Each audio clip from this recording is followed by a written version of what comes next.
بسم الله الرحمن الرحيم. الحمد لله رب العالمين، والصلاة والسلام على سيدنا محمد وعلى آله وصحبه أجمعين. خۆشەویستانم، سلام و ڕەحمەت و بەرەکەتی خوای گەورەتان لێبێت لە مانگە مبارەکەکەی ڕەمەزان و لە 20 ڕەمەزان لە کەناڵی ئاسمانی پەیام لە بەرنامەی ئێوارانی وەکەڵێن زیندوی مانگی ڕەمەزانە بە خزمەت ئێوەی ئازیز و خۆشەویست گەشتینەوە. ومێدەواری ئینشاءالله ئەڵقەکانمان جێگەی ڕەزامەندی خۆی گەورە بێت، نقطەیەکمان بۆ زیاد بکا لە ڕۆژی قیامەتە، شتێکی باشمان پێشکەش بکرێت لەسەر ئەم بەرنامانە و لەسەر وەرگیرانی یا رب العالمین. لە خزمەت برا ئازیز و خۆشەویستم مامۆستا سالار و گروپی مناجاتی مەولانا و مامۆسایانی بەڕێز کە میوانی بەرنامەکەمانن و لە خزمەت ئەم برا ئازیز و خۆشەویستانەی کەناڵی ئاسمانی پەیام کە بەردەوام ئاگایان لە بەرنامەکەمانە و ئاگایان لە دوعاکانیشمانە. بەدڵنیاییەوە ئامین شەکەن ئینشاءالله لە خزمەتیانین و پێشوازی لە ڕۆژێکی نوێی بەرنامەی کوڵستانەکەین. ماڵ سەر سڵای خوا سڵاو لەبێ یا شێخ، سەلامەتکە،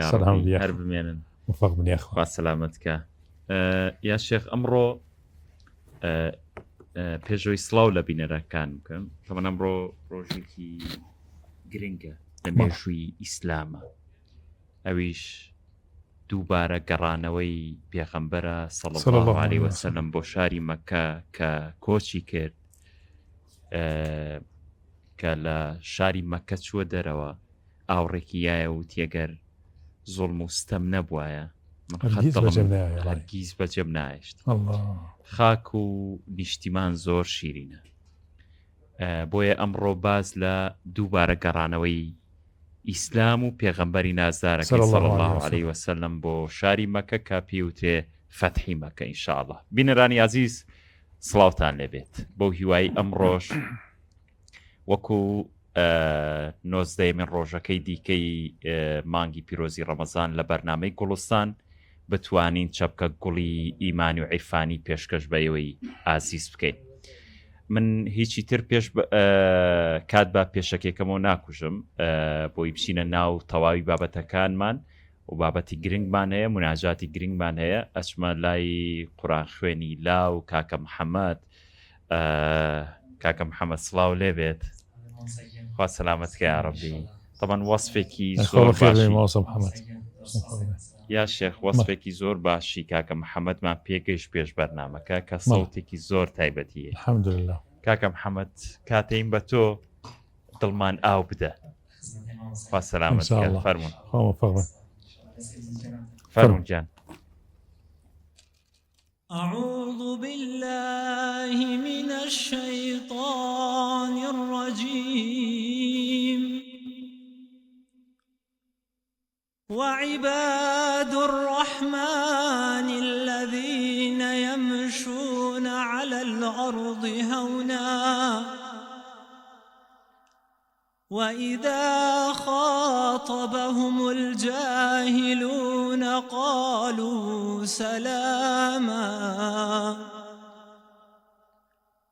والذين يبيتون لربهم سجدا وقياما والذين يقولون ربنا اصرف عنا عذاب جهنم إن عذابها كان غراما إنها ساءت مستقرا ومقاما والذين إذا أنفقوا لم يسرفوا ولم يقتروا وكان بين ذلك قواما والذين لا يدعون مع الله إلها آخر ولا يقتلون النفس التي ولا يقتلون النفس التي حرم الله إلا بالحق ولا يزنون ومن يفعل ذلك يلقى أثاما يضاعف له العذاب يوم القيامة ويخلد فيه مهانا يضاعف له العذاب يوم القيامة ويخلد فيه مهانا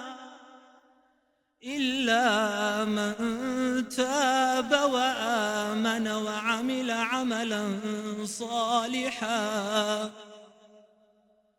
فأولئك يبدل الله سيئاتهم حسنات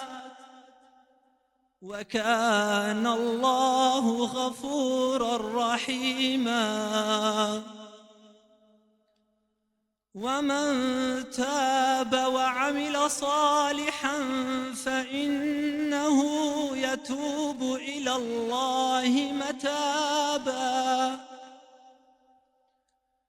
والذين لا يشهدون الزور وإذا مروا باللغو مروا كراما والذين إذا ذكروا بآيات ربهم لم يخروا عليها صما وعميانا والذين يقولون ربنا هب لنا من أزواجنا وذرياتنا قرة أعين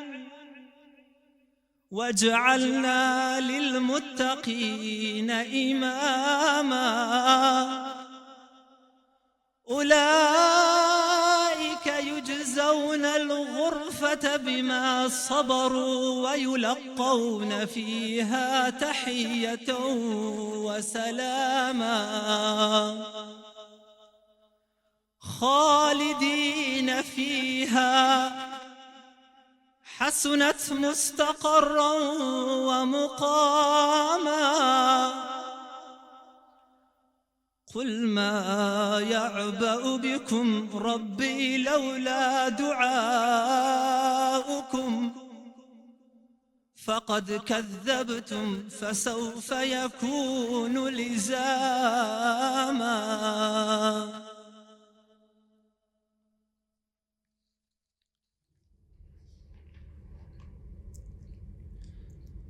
بسم الله الرحمن الرحيم طاسين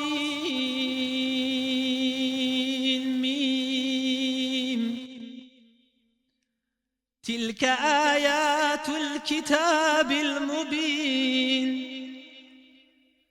لعلك باخع نفسك ألا يكونوا مؤمنين إن نشأ ننزل عليهم من السماء آية فظلت أعناقهم لها خاضعين وما يأتيهم من ذكر من الرحمن محدث إلا كانوا عنه معرضين فقد كذبوا فسيأتيهم أنباء ما كانوا به يستهزئون أولم يروا إلى الأرض كم أنبتنا فيها من كل زوج كريم إن في ذلك لآية وما كان أكثرهم مؤمنين وإن ربك لهو العزيز الرحيم وإذ نادى ربك موسى أن ائت القوم الظالمين قوم فرعون ألا يتقون قال رب إني أخاف أن يكذبون ويضيق صدري ولا ينطلق لساني فأرسل إلى هارون. جزاك الله كاكا محمد هربميني دنگ خوش بي دنگ نفس خو توفيقي زياتر با آمين يا ربي إن شاء الله يا شيخ جنابي موسى صنقر من عزل داوة بخيراتني بكينو داخلي برنامج كبير موسى صنقر فرمون الموسى همو صالمة لسيسايق وعزيتي أرى والله عليك السلام موسى جان سلام موسى جان خير بين بخير بخير بس تشاو موسى صنقر بخير بين بخير يا اخو تشاو جاي ما صنقر عادتي برنامج كمان وهم وانا كان من بانگشتی ناو بەرنامەکەکەین بۆی ئاوێتە بێ لەگەڵ ئەو جەوە عیرفانی کە کاکە و ئەوان پێشکەشمانەکەن جا لەسەر ئیسنی بەڕێزت دواتر ئەچینە سەر تەور و باسەکەمان کاکە میهران بەخێر بێنەوە سپاس دەکەم مامۆستای لەشتان ساغ بێ کاکە عەلی ڕەزا و کاکە ناسح ئێوەش هەر بمێنن لەشتان ساغ بێ ئەمڕۆ چیمان پێشکەشەکەی کاکە میهران لە خزمەتتان ئینشاءڵڵا زوان لەمنەوە یەک دوو مەدحێکمان داناوە مامۆستای مەولەوی و هەڵە پیاوانی شعر وعرفانی کوردستان. بسم الله الرحمن الرحیم. سلام هەیە لە خزمەتی جەنابتان و هەموو بینەرانی خۆشەویست. پێشەوەی بەڵمەناو بەرنامەکە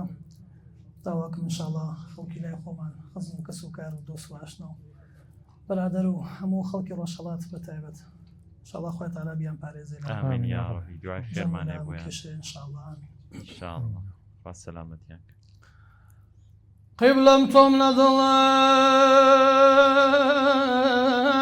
قبلم توم نضل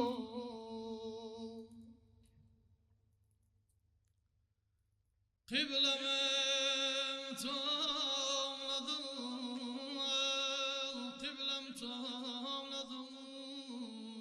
تراي قيامات هرتم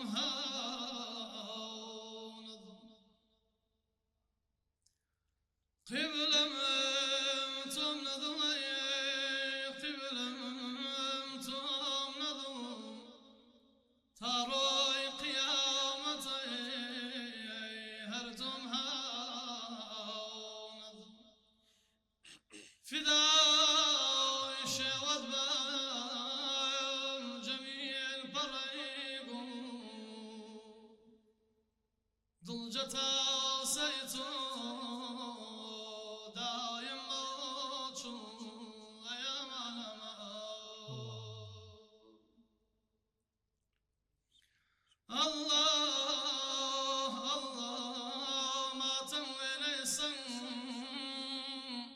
زردم شون خزايا ما تموين يسن زردم شون خزايا دايم بيش مدو شون مارا قسي مار خاصل قيانكم ساتد وسالطن أرنم روزن دي روي سر بسالطن أما من دردم شون درد دارا دايم هرسون شون قصي مارا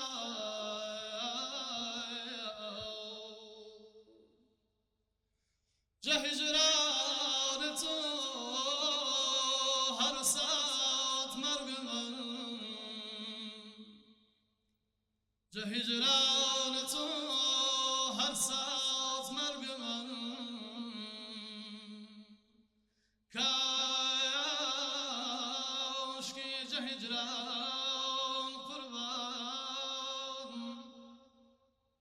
قطري زوخ نروي جرقمن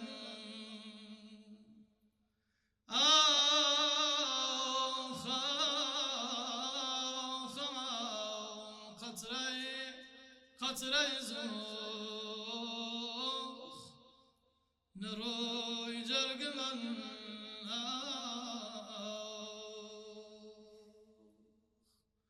شوان خلواتان عزيز مال بأغيارن شوان خلواتان عزيز مال بأغيارن عالم قروتان عزيز دوست خبردارن عالم قروتان عزيز دوست خبردارن شوان خلواتان عزيز مال بأغيارن شوان خلواتان عزيز مال بأغيارن عالم قروتان عزيز دوست خبردارن عالم قروتان عزيز الله بدارن إرادم كردان عزيز ويك القصا إرادم كردان عزيز ويك القصا شونال وشان عزيز عليه صلى شونال وشان عزيز ويا صلى شوان خلواتان عزيز مال بأغيارن شوان خلواتان عزيز مال بأغيارن عالم قروتان عزيز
ئێستان باتەوە هەر بمێنن شتان ساغ بێ یا ڕەبی وتە شعری مەولەوی بوو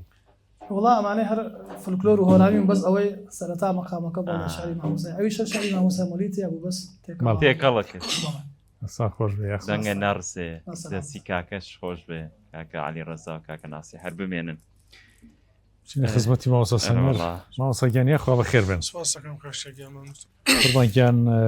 بەجێزەی ماوەسە سالار فەرموو یا شێکیان خەوە پاک بێت ئەمڕۆ ڕۆژی فەتحی مەکەیە ئێمە چ دەرسێک یعنی لە فەتحی مەکە وەربگرین سیرەی پێغەمبەر صلی الله علیه و سلم وەک ئاوێنێکی گەورە وایە بێ هەمومان هەموو زەمانەکان خۆی تیا ببینێ و سوودی لێ ببینێ مواقفی زۆر جوان هەیە ماوەسە لە سیرەیە لە ژیاننامەی پێغەمبەر صلی الله علیه و سلم زۆر شوێن هەیە زۆر ضرورە بۆ چارەسەری کۆمەڵی کێشەی ئەم عەسرە جاری وا هەیە ماوەسە لە سیرەیە هەندێک شوێن هەیە زۆر تیشکی نەخراوەتە سەر ئەوەنەی ئێستا ئەبینین غەزاکانی پیاوە سەڵەم تیشکی لەسەر لە سیرەیە ئەوەنە کۆمەڵشتی تر کە لە ناو ئەم غەزانە خۆی ڕوویاوە زۆر نەچوینێتە سەریان سیرە نووسان زۆر باسییان نەکردو بە تایبەتی ماوەسای شتێکی جوانە فەرمێ ئەم 100 ساڵەی ڕابردوو چونکە 100 ساڵی داگیرکاری جیهانی ئیسلامی بوو سیرە سیرەیەکی حرەکی نووسرا سیرەیەکی سیاسی نووسرا سیرەیەکی عسکەری نووسرا سیرەیە کە جانی بەڕۆحیەکانی پێغەمبەری خوا صلی الله علیه و سلم تایە بارز بێ ڕوون بێت لە گەنجی ئێمە دوور بوو بۆیە تەطەڕف ڕوویە قسەکەش معقولە یعنی ئێمە ئەو سیرە زۆر جار ئەو ژیاننامەی پێغەمبەر صلی الله علیه و سلم زۆر جار کەمتر تیشکی خرێتە سەر ئێمە چۆن لە فەتحی مەکە تێبگەین و چۆن لە فەتحی دڵان تێبگەین بسم الله الحمد لله والصلاة والسلام على رسول الله وعلى آله وصحبه ومن والاه حتى خواري من رازي صار دياري باكي بيغمبر صلى الله عليه وسلم براسي ما مصا بيغمبر خواه صلى الله عليه وسلم لهج لان يكتو تيك درسي وبري سيركي او يدي بيضاهيت يعني جاني بيغمبر خواه صلى الله عليه وسلم سراپاي اخلاق سراپاي هنر سراپاي جهد سراپاي جهاد سراپاي عرفانه سراپاي تسكيه سراپاي گوريه دەست بۆ هەر شوێنێکی ئەبەریت لە چکام لاوە تو ئەتەوێت تایە بنووسی قەڵەمەکە بە پڕشتە و ئەتوانی ئەسپی خۆتی لەو مەدانی نووسینا تاو بدێ بەڵام ئەوەی کە زۆر گرنگە من دیقەتم داوە ئەمڕۆکە و دوێنێ زۆر تەماشای سیرەتی پێغەمبەری خوا ساسم باشی فەتحی مەکەی بڕواکە مامۆسا لایانی ئەمن ئەخلاقی بەرزیتیایە کە کاتێک فەتحی مەکە ئەخوێنیتەوە ئەگەیتە ئاخر پەڕەکە کتێبەکەدا ئاخێتەوە ئەڵەی بەڕاستی ئەمە شایانی ئەوەیە پڕ بە پێسێتی کە فەرمێتی وەڕەفەعنا لەکە ذیکڕەک ئینەکە لەعەلا خولوق عەظیم وەڕەفەعنا لەکە ذیکڕەک یعنی ئەوە نا ئێمە ناوی تۆ بەرزەکەینەوە زەمایر چووە سەر فیعلی ماضی یعنی ناوی تۆ هەر بەرز وە لای ئێمە ناوی تۆ سیرەتی تۆ سونەتی تۆ ژیانی تۆ ئەقوالی تۆ ئەفکاری تۆ ئومەتی تۆ کتابی تۆ ئەسحابی تۆ هاوڵی تۆ لای ئێمە لە پلەی هەرە بەرزەکانایە کە کاتی ئاخر پەڕی فەتحی مەکەی تر خوێنیتەوە تی بیرێکەکەیتەوە ئەم پێغەمبەرە چۆن ئەم ئەخلاقە بەرزە ڕۆشتە ئەم سنگە فراوانە ئەم لێبوردەیە گەورە ئەم تەکتیکە جوانە ئەم هونەرە پڕەوشتە ئەم عیبادەتە گەورە ئەم دڵە سافە ئەم سینە پاکە ئەمە تی ئەگەی لە ئایەتی ئەلەم نەشرح لەکە سەدرەک بۆچی سنگی مبارەکی شەکرا و دڵی مبارەکی شۆراوە لە هەچی ڕەزائیل لاچی پیسی لاچی بغل لاچی ڕق لاچی حەسادەتی شخصی لاچی صفاتی ئینسانیە کە لایەنە خراپەکەی ئەمە شۆراوە تێتەیە کە کاتێکیش بەرامبەری ئەخوێنیتەوە ئەتوانی زۆر وەکو پێویست لی تێ نەگەی بەڵام کە ئیمڕۆکە بیت لە کاتێکە باسی هوبەل باسی ئەبوجەهل و باسی عوتبە و باسی شەیبە و باسی ئومەیە کوڕی خەلەف و ئەمانە خوێنیتەوە یەی لەگەڵ ئەمڕۆکە بەراورد دەگەر ڕێک ترامپە بینیت و ناتەنیاهۆ بینی ڕێک لەگەڵ یایی بینیتەوە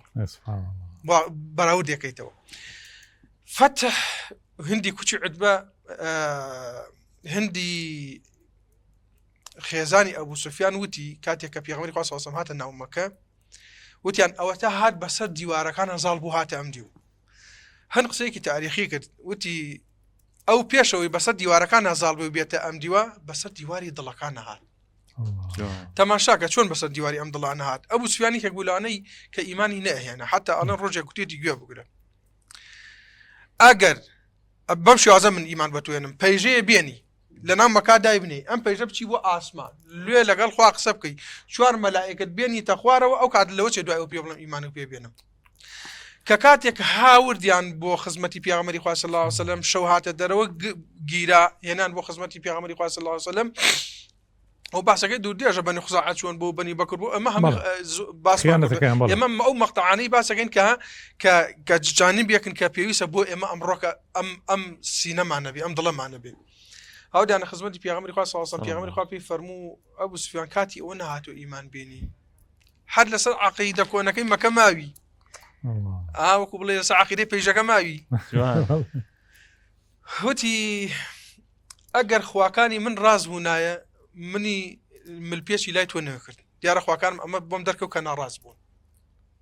ئەم هەموو شەڕ خوێنەکە کردم هەمی نەحەق بوو فەرمی ئەی لە قەزەی مەسئلەی منە فەرمی هێشتا دڵم شتی تایە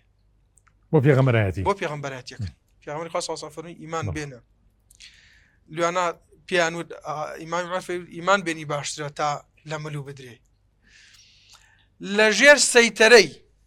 ترس و خەوف و دووگومانی ئاژیان پێشتر یەقینی بە کوفر بوو ئەمجا کەوتە گومانەوە هێشتا لوانە ئاژیا پیغەمبەری خوا صلی الله علیه و سلم فەرمووی ئیمان بێنە ئیمانی هێنا لە دڵی خۆی دوای ئەوەی کە ئیمانی هێناوە وتی باشە جێشێک منیش کۆ بکەمەوە و بڵێ مقابلی ئەم جێشە بێ ئەمە چەند یەک بن چەند نەبن عەدەد ئەوەیە کە پیغەمبەری خوا صلی الله علیه و سلم پێی فەرموو ئەگەر ئەوەی لە دڵتایە و لە داڵغەتا تاوتویەکەی ئەگەر جێبەجێیکەی ڕەزی لەبیت ئەکەوی ئەشکەی شکست یەنی مەیکە وات لێ بێنە ئەڵێ دڵی ئەمجا یەکلا نەبووە دوولا بوو هێشتا هەر کەمێکی تیا مابوو تۆ سەیری معجیزاتی پیغەمبەری خوا صلی الله علیه و سلم کە لێ هاتنە ناو مەککە سێ سەرکردەی قوڕیش بوو ئەبوو سفیانی کوڕی حەرب عەتابی کوڕی ئوسەید حارسی کوڕی هیشام هاتنە ناو مەکە ئەم بتانە شکان بە بەرچاویانە ئەوان دوور بە دوور وەسا بوون بتیان شکان دەرگای کەعبەیان کردەوە ئاخر ئەمانە شاعیری ئەوان بوون ناڕەحەت بوو لەسەر دڵیان عەتابی کوڕی ئوسەید تازە باوکی عەمری خوای کرد وتی ئۆ خەیوا ئوسەیدی باوکم مرد ئەم زەلیلی و سەرشۆڕەی بینی بەسەرمانە هات حارسی کوڕی هیشامیش لەو کاتا پێغەمبەری خوا ئەمری کرد بە حەزەتی بیلالی حەبەشی فەرمی ڕۆ بانگ بدە کەعبە 15 مەتر بەرزە چووە سەر بانی کەعبە بانگێدا ئەمەی کە کۆیلە بوو لە مەکا گاڵتەدان پێ کرد ئێستا وەزیری ئیعلانی ڕەسوول الله ئێوە هەمووتان لە بەردەستە بانگەدا بەگوێتانە ئەڵێ حارسی کوڕی هیشام زۆر بێتاقەتی باشە کەسی شک نەبە ناو قەلا ڕەشە نەبێ پێ دوی بیکاتە ئەم بانە بە بیلال رضی الله عنه ئەڵێ سەرێکی ئەبوو سفیانیان کردیان ئەبوو سفیان ئەڵێ تۆ قسە ناکەی تۆش وەکو ئێمە بۆرە کای ئێمە شان دەرەشان ئێمە تۆش قسە بکە ئۆتی گوێ بگرن سوێن بەخوا نەیوت بە هەبەل و منات و عوزات سوێن بەخوادی قسەکەم ئەمر دەبەردانە بۆ محەممەدە گەڕنەوە ئەوە یەقینی هەبوو بە پیغەمبەری خوا صلی الله علیه و سلم پیغەمبەری خوا صلی الله علیه و آله وسلم هاتە ناویان لە کاتێ ئەمان ئەم قسانە کورە بە چاویش نەبینراوە دوورەکە ئەمە لە دووری خەڵکەکەوە ساون پیغەمبەری خوا فەرمی ئەبوو سفیان تۆ ئەواوت عەتابی کوڕی ئوسەید تۆ حارسی کوڕی هیشام تۆش ئەواوت ئەبوو سفیان وتی گوێ بگرە هەتا ئێستا دڵم هەر دوولا بوو ئەوە دڵم یەکلا بووە ئەشهەد أنك لرسول الله شهادة أدم بالتأكيد جال لام هربو تأكيد إنج لو هربو تأكيد كتو بيغمبري نيرداوي خواي صلى الله عليه غزايا باش أوي كمسلمان بو شاوي مباركي أبو سفيان هات الدروا وتان بيكينو جيو طبيبي بو بين يا هر كوير بيوتي تو خواليم غرن با ام شاوبي بشراهيدي بو من رجي قيامته والبول لقاي خو حضوري بيغمبري خوا صلى الله عليه وسلم باخلاقي جواني ام بيغمبر عليه الصلاه والسلام بيشا فتحي دلكاني كد او فتحي مكاني كد فتحي مكان يجنيه فتحي مكان اسانه كريم بروكا بس فتحي دل قرصه اساس تماشاكا كهات النوم مكوا يك لو سرسختانا كري اميه صفواني كري اميه راش روشت مناڵەکانی خۆی بن ئەبسفیان پێشتر ئەمەی کرد مناڵەکانی خۆی بردو ڕۆژوتی من ئەچم لەو سەحرا با مناڵەکان بخۆشم لە تینەوە لە برسا بمرین خۆ تازە لەمە کابین ئەمان کوژێ محەممەد پیغەمبەری خوا صلی الله علیه و سلم پیغەمبەرێک کە دڵە پاکەکەی خوا بۆی شۆردووە مەلایکەتی بۆ دابەزاندووە فەرمی بانگیکەن بانگیان کردەوە هات بۆ لای پیغەمبەری خوا صلی الله علیه و سلم ئیمانی نەهێنا 8 مانگ دوای فەتحی مەکە سەفوانی کوڕی ئومەیە هات ئیمانی هێنا پیغمبری خوا صلی الله علیه و سلم نظر روز نام مکان مایه دینی بو خلق نشر کرد بانگیان نکرد بلند صفوان ورا توجاری هراتوی امانو پیدراو دانشتوی بس ورا بو ایمان نانی باب دین گردنی ها بس هجمن دوای او ایمانی هنا ئێستاش تیامانە لە ئومەتی ئیسلامی هەر ئیمانی نهێنا و هەرجەس عەدالەتی ئیسلامە ماوە لای خۆمان لە سلێمانی هەر لە هەڵەبجە هەر لە پێنجوێن هەر لە هەموو وڵاتانی ئیسلامی بڕۆ بگەڕێ شاری گەورەمان نییە لە وڵاتانی ئیسلامیە غەیرە ئەدیانی خۆمانی دیان نەبێ لەژێر عەدالەتی ئیسلامی شەم ماون ئەم ئەخلاقە جوانە ئەم ڕەوشە جوانەی پێغەمبەری خوا صلی الله علیه وسلم کە کاتێک تەشریفی هاتە ناو مەکە هەر کەسێک هەر شوێنێک داوڕەکە ئەیگرێ ئاوا سنگ دەر ئەپەڕێنەوە ئەڵێ ئەوە منم ئێستا نابی ناتەنێ هەوڵێ ئەوە 2V50 ئەوە F16ێکمان هەڵسان ئەوە هەم ئیعلانێکە 1000 تەلەڤیزیۆن و 1000 ڕاگەاندراوی بیسترا و بینراو خوێنرا و بۆی ئیعلانەکە بە شانازیە زانێ ئەڵێ پیاوەڕ کە کاتی هاتە ناو مەکەوە شەرمیە کرد لەوەی بڵێن ئەها هات مەکەی داوەڕ کرد و ئەمانە زەیدی کوڕی حارسی لە پاشکوی ئەسپەکەی خۆیان نانابوو وەختی خۆی باوکی ئەم کۆیلە بوو لای ئەمان نەچوو ئامۆزایەکی خۆی علی کوڕی ئەبوو تالیب بانکان نەوتو جعفەر بانکان ئەمانی نەکرد ئەوی هەوڵ لە پاشکوی ئەسپەکەی خۆی دانا فەرمێت لە شەرمە ئاواسەری داخست بوو شەرمیە کرد خەڵکی مەکە هەمی ئاواسا و سەیریەکە ئەڵێ لوتی مبارەکی خەریکۆی دا لەسەر پشتی ئەسپەکەی لە ئەوە بە شەرم و حەیاوە ئەو تەواضوعە کە فەرمێ من تەواضع لله رفعه الله ئابەو شێوازە هاتە ناو مەکەوە دیمەنی جوانی ئەو سیرەتەی پێغەمبەری خوا صلی الله علیه وسلم ئەبینی عەجیبەکەی شەرم لە خۆتەکەی ئەڵێ پێغەمبەری خوا لە دۆڵێکە ئێمەش لە دۆڵێکی تراین ئەم ئیبن حەجەر ئەفەرمێ 12 کەس پێغەمبەری خوا ئەمری وەدەکەن فەرمی ئەمانە دەستیان بە پەردەکەی کەعبەوە ببیان کوژن ئاڵێ نیوە زۆر زیات لەوانش هەشتی هەر هاتن ئەم هات ئەیود من پەنام داوە ئەو سەحابە هات فەرمی پەنای فڵانە کەسم داوە یەکێ لەوانە هەندی کوشی عەتبە بوو عەکرەمە بوو بەڵێ یەکێ لەوانە عیکرەمە هەند ئاڵێ هات لە ترسا سەرپۆشەکەی خۆی داو بە دەموچای بۆی نەیناسن کە کاری بەیعەتیان لێ وەرگرت پێغەمبەری خوا فەرمی ئەبێ بەیعەت بدەن بەوەی کە زینا نەکرد فەرمی بۆ حڕ زیناکە حڕ زینا بکە فەرمی ئەبێ بەیعەت بدەن دزی نەکەن ماڵی حەرام نەخۆن ئەڵێ هەند وتی ئەی پێغەمبەری خوا ئەبوو سفیان توایە کە تۆزێک ڕەزی لە جاجارە من لە ماڵەکەی بەرم ئەبێ پێغەمبەری خوا فەرمی ها هەند ئەوە تۆی ئاویانە پێغەمبەری خوا صلی الله علیه وسلم ڕووی نەشکان پێغەمبەری خوا صلی الله علیه وسلم نەیوت تۆ مامەی من و کوشتووە جەرگی و دەرهانیوە خێتەوە بۆ داناوە قەینان نایکوژین بەس بانەیەتە بەرچاومان نەوبینین ئەم لوتفە جوانە ئەم خەڵکەی هاوت هەمووی هاتن لە دەوروبەری کەعبا وەسابوون ئەمەی کە مامی شەهید کردووە ئەمەی کە دەری کردووە لە وەتانی خۆی ئەمەی کە ڕیخی ئاژەڵی کردووە بەسەریا ئەمەی کە کچەکانی تەلاق داوە کورد ئەمانە خۆش بۆ تەلەڤیزیۆن ئیعلان بگێڕیتەوە بەس بچیتە ناو واقعیەکەوە چی دڵێ بەرگەی ئەوە گرێ ئەو هەموو سوکاتی و پێ بکرێ هەموو ئەم دوژمنە گەورە و بەهێزانە ئیسا هاتوون زەلیلن لە بەردەسا هیچ نەبێ ئێمە بێ هەر لەبەر دڵی خۆمان بێکەرە زلەیەک بێ لێ بدەین ئەو تفەی کە وەختی خۆی کردوێتە ناوچاومانەوە بیکەینەوە ناوچاوی ئەگەر نەیشی کوژین ئەگەر وەکو مرۆڤ ئێمە بیرکەینەوە مرۆڤێکە خاوەن پەیام نەبێ ئەبێ ئەوە بیرکەینەوە بەڵام پێغەمبەری خوا صلی الله علیه وسلم فەرمی یا معشر القڕیش ما ترونی فاعل بكم ئەی گرۆی قڕیش ئەی ئەوانەی کە دژمنی سەرسەختی من بوون و ئەوەی کە کردان چاوەڕێی چیەکەن لە محەممەد پێتان بکە چاوەڕێ بوون دابەشیان کە بیان کا بە کۆیلە بڵێ ژنەکانتان ئەوە ئەیدێن بەم سەحابانە بە خزمەتکەن پیاوەکانیش بابێن ئاژەڵداری بۆ ئەمانە بکەن بیان کا بە کۆیلە چاوەڕێی ئەوە بوون بەڵام وتیان قالوا أخو الكريم وابن أخو الكريم وتيان والله يما نازاني توشي لا ضلتا وشي كي برامبر يما بس أنا تيجي خوشتوا بابكش وهاد بخشن دبون الله فانو اذهبوا برون فأنتم الطلقاء قردني هر وتنازابي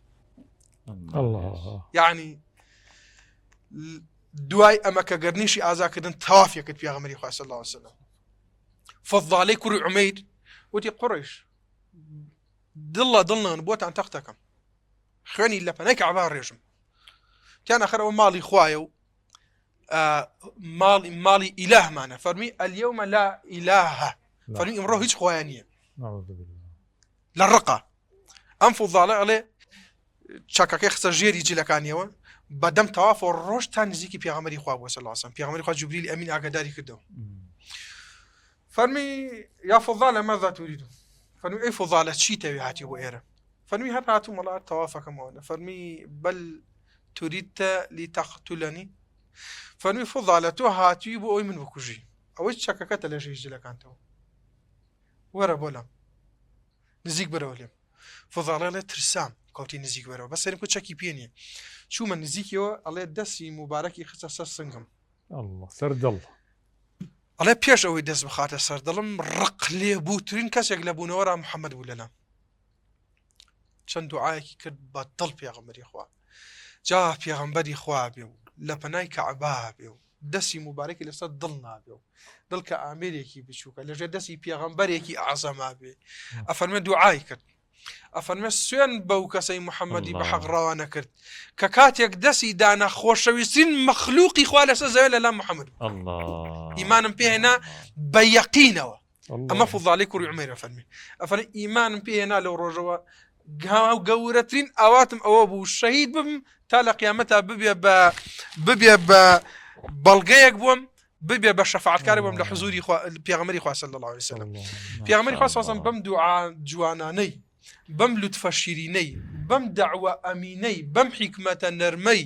بەم دڵە پاکەی ئەو هەموو ئومەتە هات لە ژێردەستی هەمووی مسلمان بوو پۆل کە فەتحبوونی مەکە فەتحبوونی جەزیرەی عەرەب بوو عەرەب پێشتر ئاهاتن حەجی پێش ئیسلاممان هەیە ئاهاتن کەعبە مەعبەدیان بوو ئەم هەموو خەڵکە ئاهات هەمی بە ئەڵەچی لە مەشریقەوە تا مەغریب معجیبی زانایی تۆن یەک لەسەر شەشی هەموو جیهان لەسەر ڕێگە و ڕێبازی تۆن تۆ پێشەنگی ئاشتی خوازی و حیا و شەرم بووی تەنانەت لە ئاستی دوژمنیش لە خۆبردە دڵ نەرم بووی بۆ مەولەویان وتیان وەسفی پێغەمبەری خوامان بۆ صلی الله علیه وسلم دوور و درێژ نەبێ ئایسا ئێمە دوور و درێژ قسە دەکەین هەر فێر بین لە فەقیهەتەوە دوور و درێژ قسە بکەین دوور و درێژ نەبێ جامع الكلیم بێ کەم بێ و زۆر ببەخشێ فەرمی هەتی بە ئەدەب ئومی علامە لەمە معجیزە زیاتر معجیزە کامە هاتی و بێ باوک بێ باوکێک نەبوو بێ بەسەر بێ بڵێ وا بکە وا سوکۆت کە وا بخۆ وا بڕۆ وەرە وا جلو بەرگ بپۆشە کەس نەبوو بێ ئەم ئامۆژگاریانی بکە لە قیمەی ئەدەبا بێ ئومی یعنی نەخوێنەوە کەسەی نازانێ بنووسێت بخوێن پێغەمبەر خوا نەیزانێ بنووسێت بخوێنێتەوە بەڵام علامە بووە جا تێی علامە تێی تەنیز نییە تێی کەمالە باشە هاتیوی بە ئەدەب عومی علامە لەمە معجیزە زیاتر معجیزە کامێت تۆ معجیزەتەوە لەوە زیاتر معجیزە کامێ ئەو خۆی بخۆی گەوتی معجیزەیە طبعا يا شيخ برسيارة أبو لا خصمتها قربانة طبعا فرمودش معناه إنما بعثت لأتمم مكارم الأخلاق طبعا معناه جنابة باصل كرت هموي لدرسي واقعية براكتيكي كردو بيغماري نازا جا إسا كاتي أويا أما چون بينين رنگ دانوي بكين لناو خومانا آويتي بكين ئێمە شوێن کەوتەی ئەم پێغەمبەرە نازدارین ئەم پێشانگە گەورەین چۆن بابایەکی مسلمان ئەم ئاکارە هەڵگرێتەوە جنای مامۆستا ئەبێ چی بکەین لە ئەنقەرە بووم تەلەبەیەکی مامۆستا بەدیع زەمانم بینی ناوی سعید ئۆزدەمیرە هەر ئەو ساڵێ من لێم ئەوش وەفاتی کرد ئەمە لە مەدرسەی نورە مامۆ بەیانیان قسەی بۆ کردین باسی ئەخلاق و ئاکاری مسلمانی بۆ کردین بەیانێکیان قسەی کرد ئێستاش لە یادمە فەرمووی تربیەتدانی مسلمانێکی ئەخلاق لێ دزراو ئەخلاق یعنی لایەنە جنسیەکە نە ئەخلاق یعنی ئەخلاقی قسەکردن ئەخلاقی شۆفێری ئەخلاقی خزمەتی ئەخلاقی کەسایەتی ئەخلاقی سیاست سیاست ئەخلاقی لێ بێتە دەرەوە چی دەرەچێ ئەخلاقی خزمەتی بە ئەخلاقکردنێکی مسلمانێکی ئەخلاق لێ دزرا و باشترە لە مسلمانکردنی دەکافر ئێسا ئەخلاق تۆ وەرە لە شۆفێرەکەتە ئەسلوکی جوانی لێ لابەرە با بڵێن ئەخلاق لێ لابین خەڵک بەلایەن جنسیەکەی وەرەگرێ بەڵێن با ئوسلوبی جوان باش ئوسلوبی جوان لە شۆفێرەکە لا بزان چی دەرەچێ هەر لە مسلمانەکەی لێ پێغەمبەری خوا صلی الله علیه و سلم لە مەسائیلی ئافرەت باش و دانوژنێنانە فەرمێت تەرضون عن دینه وخلوقه ڕازی بی لە دینی لە ئەخلاقی کەواتە دین جیای ئەخلاق جیای مسلمانمان ڕەنگە هەبێت حرمەتن بۆ هەموو بینەران و بیسەرانجانتان ڕێشێکی جوانی هەبێ دامە بسم الله بسم الله فوشی بە چادر خۆیان بکە کەشیەکەشی جوان بێ سیواکەش خۆش ئاواش بەردەمە بێت ئاژمێری بەڵام لە ئەخلاقی گفتوگا لەگەڵ قسەکەی ڕخە هەڵەسێنێ کابرای بابای بێدینیشمانەیە لە هەر حەزێک لەگەڵا تەعامل بکەیت پێغەمبەری خوا فەرمێتی هەردووکیانە بێ بە هەردووکیانە تاواکەری یەکن هەم دینی هەبێ هەم ئەخلاقی هەبێ جا بۆ ئەخلاق ئێمە قودوەی حەسەنەمان هەیە ئێمە پێشەنگی گەورەمانەیە کە محەممەد المستەفایە ئەو زاتە گەورەکە کە پێغەمبەری خوا صلی الله علیه و سلم کە خوا پێ فەرموویە لە عەمڕوکە سوێن بە تەمەنی تۆ حتى واز لويان يني خوا فرمي لا أقسم بهذا البلد وأنت حل بهذا السوين نقبة وسوين بوش عرش كتويتي الله بوشي واي بيه فرمي أو أخلاق برزي بيه غبري خوا صلى الله عليه وسلم فرمي بيرجنيكي بني داري بيه أبو مشهورا داركيس بزي بيه هاتوا لاني أخلاقي سلوكي خو إسا إما غلط معناه إسلامي بشحر تيانا شو تأسا هر بازرگانی مسلمان با اخلاق جوانان هموی مسلمان بو باشه الله او پیرجنی بینی پیامبر خدا صلی الله علیه و سلم فرمی بە زبانەکەی خۆیان وەرە با یارمەتی دەم دارەکەی بۆ هەڵگە پێ باسەوەسەن دوو شاخ لە قەتەفان و هاوردیەوە بۆ ناو مەکە پیرەژنەکەش وتی دەست خۆش بێت چونکە تۆ ئەوە کوڕێکی باش و چاکی ئەو پیاوەتی و چاکت لەگەڵ مناکرد وەرە بامژێک نەسیحەتی تۆ بکە فەرمی دایکە نەسیحەتی چی مەکەی فەرمووی پیاوێک هاتووەڵێ ناوی محەممەد ئەڵێ من پیاغەمبەرم بڕوای پێ نەکەیوە درۆزنە با من لە باتی ئەم چاکات تۆ لەگەڵ مناکردم ژەر ئەو چاکە لەگەڵاکە فەرمی من ئەو هیچی لەگەڵ منابی قسەمان کردەمەتەخە لوتفمان نوان هیچ درێک لە قسەکانی ئێمە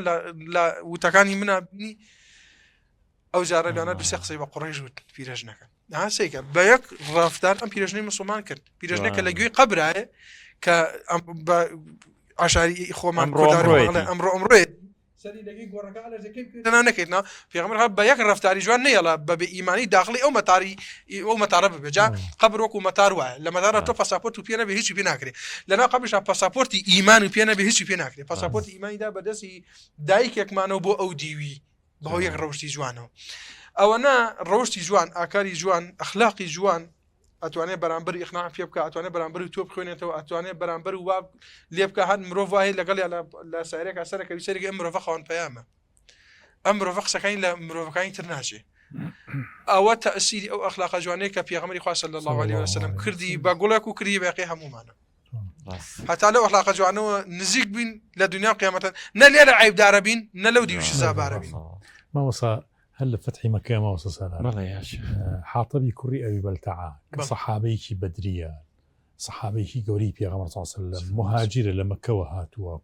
زۆر جێی سیقەی مسلمانەکانە لەو کاتە ئاگادارە بێ کە پێسڵم گوێی لێ بێ کە پێسڵم نامەیەک کە نێرێ بۆ مەکە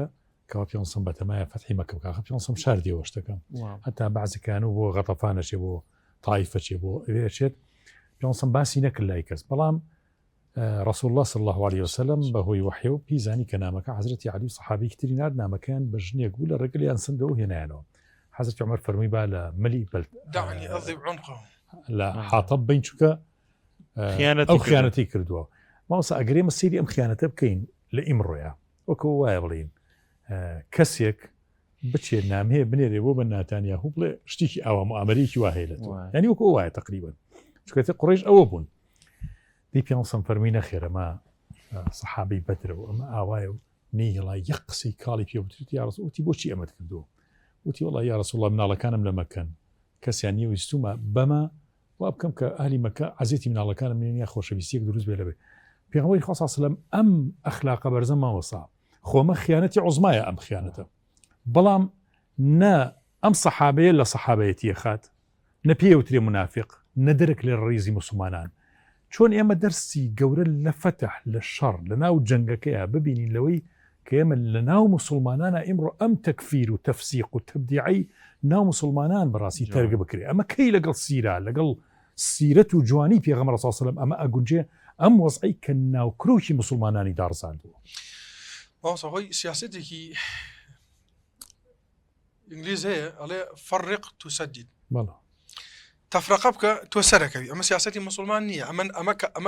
ئەمە هاوراوەتە ناو مسلمانان ئەمەی کە ئێستا ئێمە بین بە سایق پاسی جەهەنەم و بەهەشت کێمان پێ خۆش بێ لەگەڵ خۆمانە بۆ بەهەشت سەرێخێنەوە تۆ بەهەشتی تۆ جەهەنەمی تۆ مبتەدیعی تۆ مشریکی تۆ دینەکە وایە بۆسی خۆمان جا لە عەقیدەی هەندێک لە گروپەکانی غير مذهبي السنة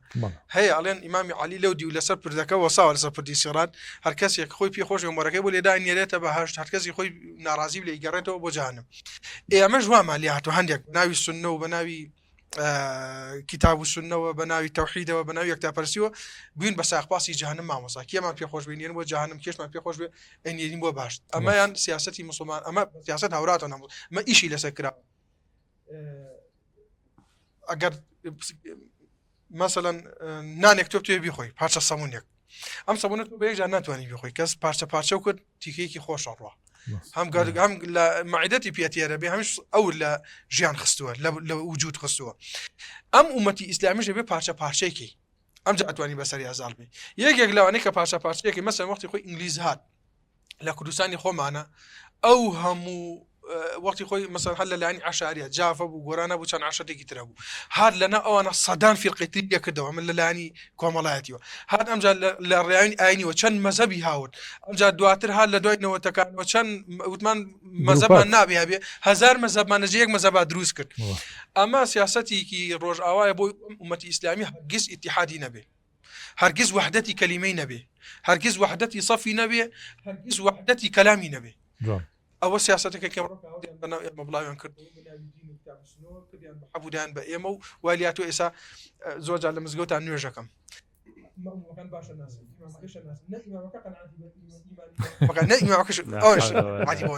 بڕوان پێ بکە لە گەنجم پرسیوتمە تۆ ئەو ئیمامە بە مسلمان زاتێن نەوەڵاوتم ئەیش لە دوێنێتی تەفەڕوقیانم يعني واللي بيه امام صوب او بهوانته ناكري او بروجك ودو روج ناكري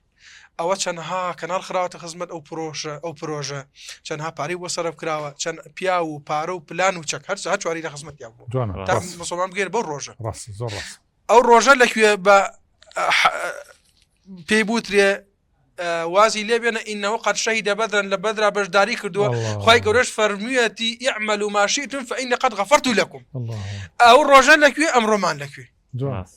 شاو خۆشماوە سەنگەر کاتی بەرنامەکەمان بەرەو تەوابوونە ڕوە ئەگەڕێنەوە لای کاکە محەممەد زۆر باش کاکە محەممەد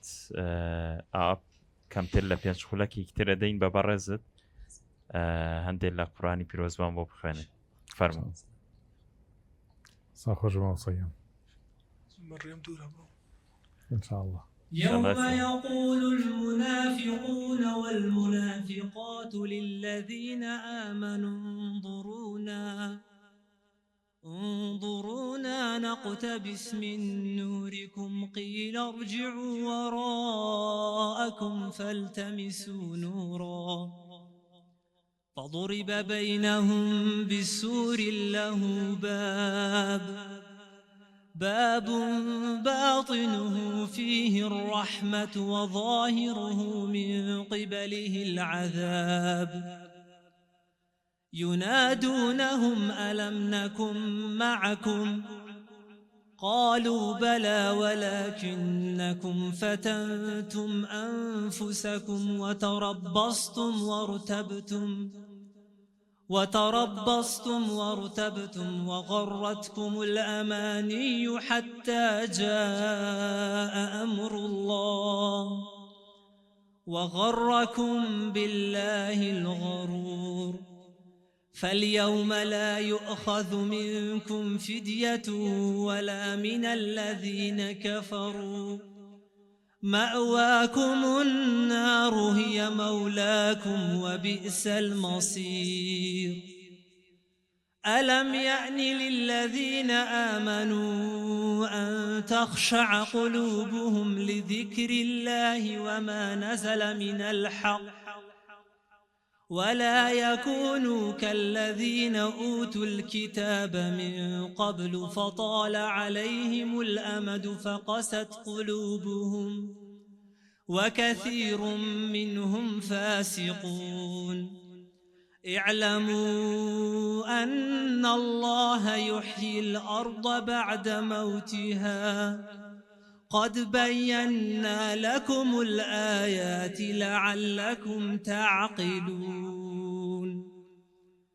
إن المصدقين والمصدقات وأقرضوا الله قرضا حسنا يضاعف لهم ولهم أجر كريم والذين آمنوا بالله ورسله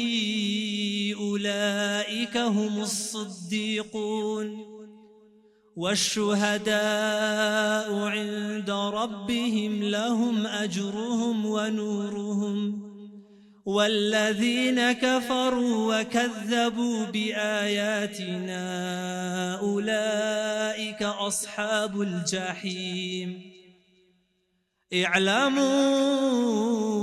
أنما الحياة الدنيا لعب ولهو وزينة وتفاخر بينكم وتكاثر في الأموال والأولاد كمثل غيث أعجب الكفار نباته ثم يهيج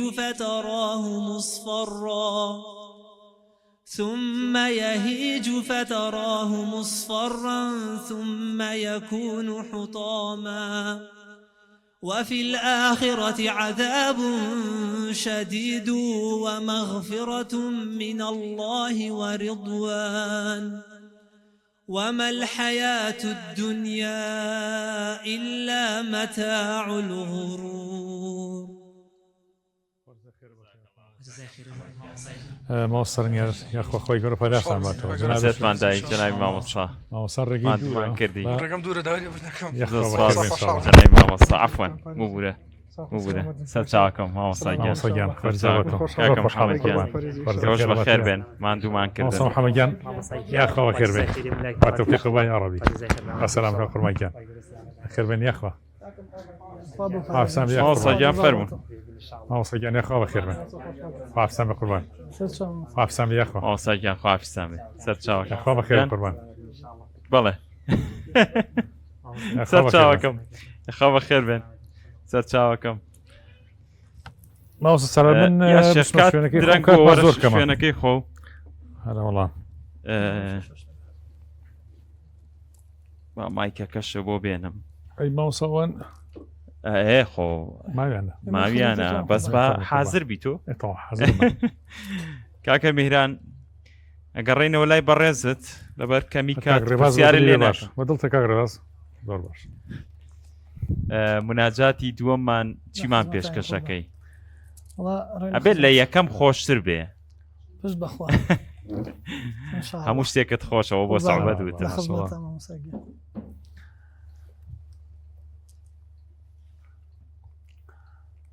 لەدڵ دەرکەین بە نەشئەی مەی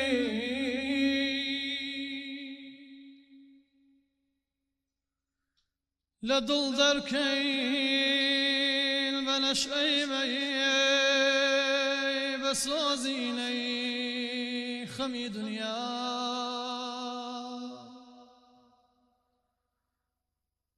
ألا يا أيها الساقي أدر كأسا فناولها وڵاتی عاشق باشوبە مەزانە سەهل و ئاسانە وڵاتی عشق باشوبە مەزانە سەهل و ئاسانە كش غاصل مدول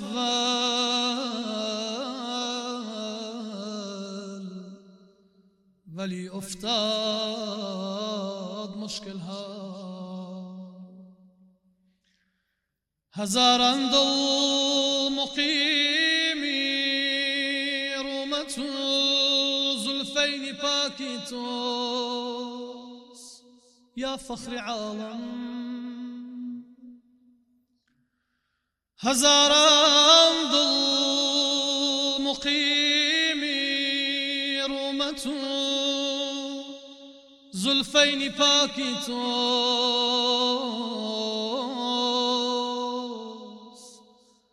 زتام جعد مشكينات چخون افتاد در دلها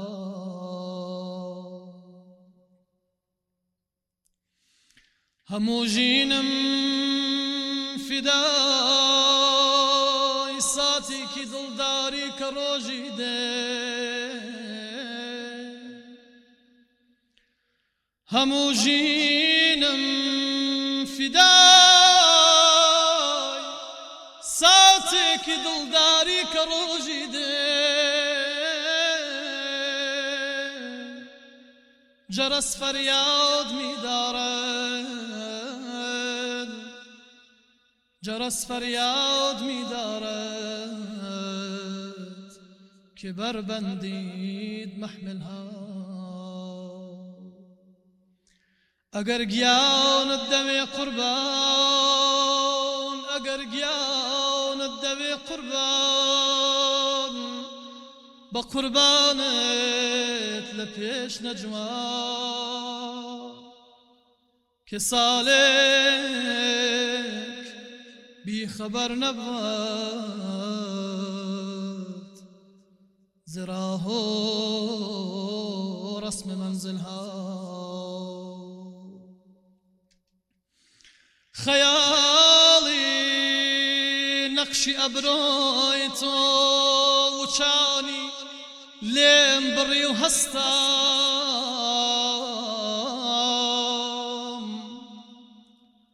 خیالی نقشی ابروی تو و چانی لیم بری و هستم کجا دانند حال ما سبک باران ساحلها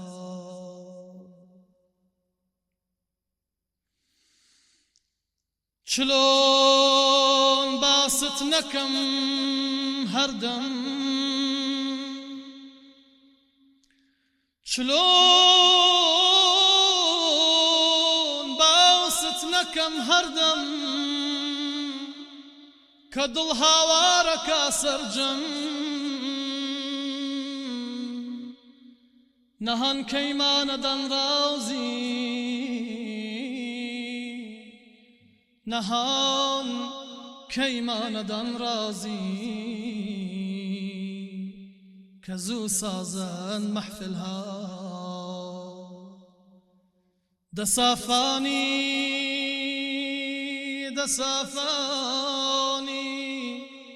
لرقي عشق قصي حافظ بكاسر ماش متى ما تلقى من تهوى دع الدنيا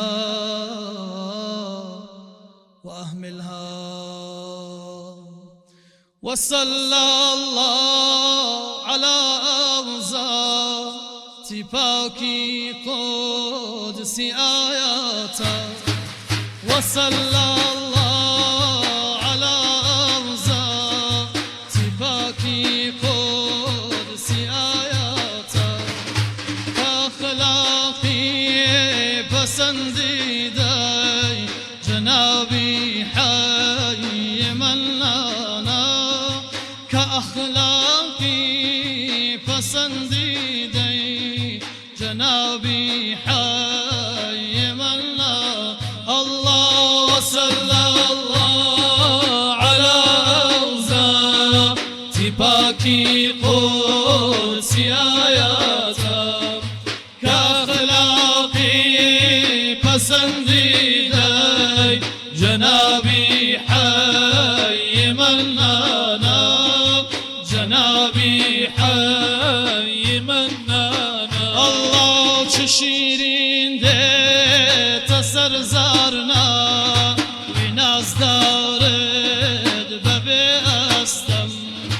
اوین دارم لربازت بدینی تو حتا کوهن دوای دردی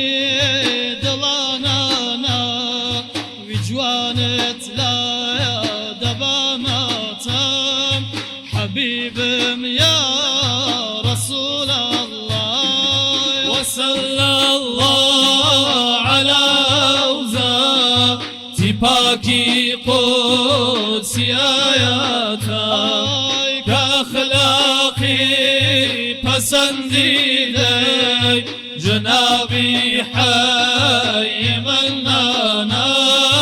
جنابي حي منانا آي ببناسين وعشقي أو لهستي داني يا هيسو أو شايستي إسراو قومي شامخي محمود سخاوة ظهر لو جوانا أو درياي سخا وجود أو درياي سخا وجود وصلى الله على أوزاع تباكي قدسي آياتك أخلاقي پسندیده جنابی حی منانا جنابی حی منانا او جاری بچجتا معشقی تو بکا زوقی او جاری بچجتا معشقی تو دكشتن بلايتوا قلم بندي حزيتوقي بروروي عرشي أعلى يرى دمالي وسير تريش فوقي حبيب يا خير خلق الله وصلى الله على پاکی قدسی آیاتک اخلاقی پسندیده جنابی حی منانا جنابی حی منانا لسینای تو یا ای احمد دباره نعمت و نصرت لسنقيتو يا أي أحمد دباريني نعمة نصرت يكي دردو خميلي يكي دردو خميلي يكي خوشي لروي حكمت ببيتك ودبو إسعاد كتويبو قلبي يا رحمة كتويبو قلبي يا رحمة يا وصلى الله على أوزاع تباكي قدسي آياتك أخلاقي پسنديده جنابي حي منانا جنابي حي منانا ببينا شهري جواني كچون خورشید تابانم غزل سرخوش استاکش غزالان را کمستانم لپسنی حسنی بیوینی زبان لالا و درمانم امیری عاشقان هستا بخوینا چهی مستا لمدحي أحمدي مرسل حبيبي حزرتي منا بفرجنا درو هيوان بقول باغو درو مرجع بقول باخو درو مرجان وصلى الله على أوزاع تباكي قدسي آياتك أخلاقي پسنديده جنابي حي منانا جنابي حي منانا الله أكبر. اللهم صل على سيدنا محمد وعلى آل محمد وازنا من چند دقيقة زور كم من ما والله يا شيخ إن شاء الله. بسم الله الرحمن الرحيم. الحمد لله رب العالمين، والصلاة والسلام على سيدنا محمد وعلى آله وصحبه أجمعين. يا رب يا أكرم الأكرمين يا أرحم الراحمين. اللهم إنك عفو كريم تحب العفو فاعف عنا. اللهم إنك عفو كريم تحب العفو فاعف عنا. اللهم إنك عفو كريم تحب العفو فاعف عنا. يا ربي خوای گیان، ئێمە داغڵ بە شەوەتاکەکانی مانگی پیرۆزی ڕەمەزانە بین. ئەم شەو شەوی 21 یا رب. یا ربی خوای گیان، شەوی قەدرمان بەنصیب بکە، ئیمانمان سەلامت بکە، عفومان بکە، لێمان خۆش بە. تۆ عفووی، تۆ کەریمی، تۆ غەفوری، تۆ ڕەحیمی یا رب العالمین. تۆ خاوەنی ئەم هەموو صفەتە جوانانە یا رب، ئەم ناو صفەتە بەرزانەی إله العالمین. یا ربی خوای لە گوناهەکانمان خۆش بە، بەرە عەفواتی عامی مانگی پیرۆزی ڕەمەزان، بەرە عەفواتی خاصی شەوەکانی قەدر، بەرە عەفواتی خاستری شەوەکانی بەدر و فتحی دڵانمان بخە یا رب. سەربەرزمان بکە، دعاکانمان گیرا بکە و دوعای سەرجەم ئیمانداران و مسلمانان و گوێگران و بینەرانمان قبول بکە. اللهم آمين آمين يا مجيب السائلين ويا أرحم الراحمين. سبحان ربك رب العزة عما يصفون وسلام على المرسلين والحمد لله رب العالمين. والسلام عليكم ورحمة الله وبركاته.